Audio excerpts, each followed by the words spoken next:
Hello class and let's continue exercise 9.1 question number 12 करेंगे इस lecture में।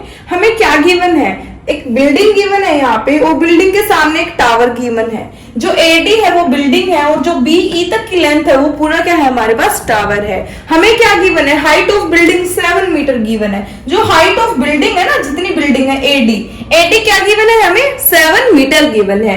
एंड टावर की लेंथ हमें नहीं पता है, वो हमें फाइंड आउट करनी है। ठीक है, तो लेंथ ऑफ टावर हमें फाइंड आउट करनी है, यानी कि हमें बीई की वैल्यू फाइंड आउट करनी है। ओके, जो इसमें और क्या गिवन है कि जो बिल्डिंग का टॉप पॉइंट है ना, मतलब ऊपर वाला पॉइंट, और जो टावर का टॉप पॉइंट है उसका एंगल ऑफ एलिवेशन कितना है, 60 डिग्री है। कितना है, 60 डिग्री है। साथ में जो इस टावर का टॉप बॉटम पॉइंट है, टावर का बॉटम पॉइंट और बिल्डिंग का टॉप, ये वाला एंगल कितने का है, मतलब कि इसका एंगल ऑफ एलिवेशन कितना है, 45 डिग्री हमें गिवन है। ठीक है, तो हमें निकालना क्या है, बीई की वैल्यू निकालनी है, या बोले कि हमें लेंथ ऑफ टावर निकालनी है। ठीक है, सबसे पहले हम देखेंगे इन ट्राइंगल, कौन सी ट्राइंगल में, एडीई में, एडीई ट्राइंगल में।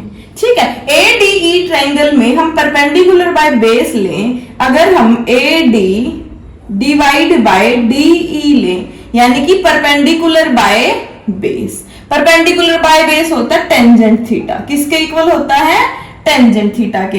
तो एडी की वैल्यू क्या है, 7, डीई की वैल्यू हमें नहीं पता, इक्वल टू टेंजेंट थीटा। इस ट्राइंगल में थीटा क्या है, 45 डिग्री है, इस ट्राइंगल में एंगल 45 है। ओके, तो 7 इज इक्वल टू डीई, इधर मल्टीप्लाई में चला जाएगा, डिवाइड में है तो उधर मल्टीप्लाई, और टेंजेंट 45 की वैल्यू कितनी होती है, 1 होती है। तो 1 तो लिखो या ना लिखो, मल्टीप्लाई करने के बाद सेम ही आएगा। तो डीई की वैल्यू हमें यहां से क्या मिल गई, 7 मिल गई। कितनी, 7, यानी कि टावर यहां से लेके, सॉरी, डीई की वैल्यू हमें 7 मिली, यहां से लेके यहां तक भी लेंथ क्या मिली है, 7 मिली है। तो एक बात देखो, जो ये लेंथ है ना, वही इसके इक्वल नहीं है।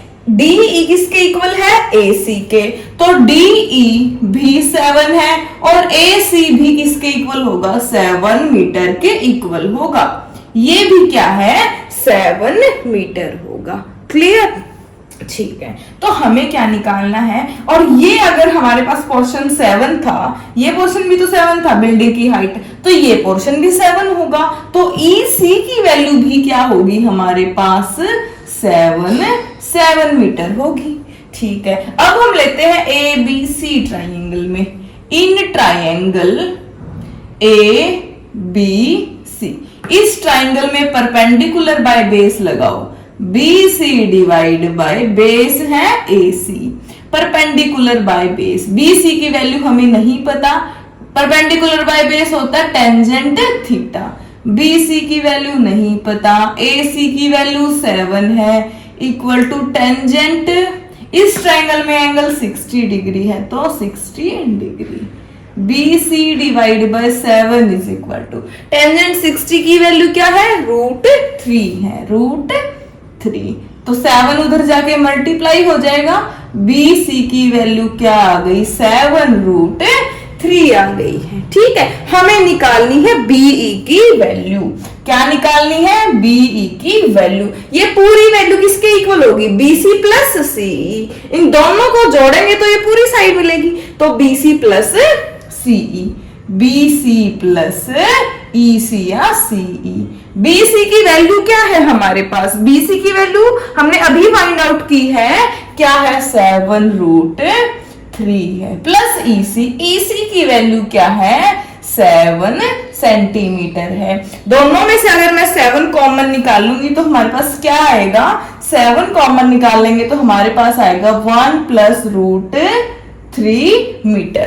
तो हमारे पास BE की वैल्यू क्या आ गई, 7 इंटू 1 प्लस √3, साथ में लगा देंगे हम इसके मीटर। तो ये किसकी वैल्यू है, BE की। BE का मतलब क्या है, BE का मतलब है लेंथ ऑफ टावर। तो ये था हमारा क्वेश्चन, इजी सा क्वेश्चन है, कुछ घुमा फिरा के नहीं दिया था, सिर्फ हमें इमेजिनेशन की है कि हाँ ये 7 है तो CE भी 7 हो जाएगा, CE 7 है, ये 7 है, ये 7 एक तरफ से ये स्क्वायर बन रहा है यहाँ पे, ठीक है। तो हमें इसकी वैल्यू और निकालनी थी जो हमने निकाल ली है, ठीक है। ये था हमारा क्वेश्चन 12। नेक्स्ट लेक्चर में हम क्वेश्चन नंबर 13 करेंगे, ओके।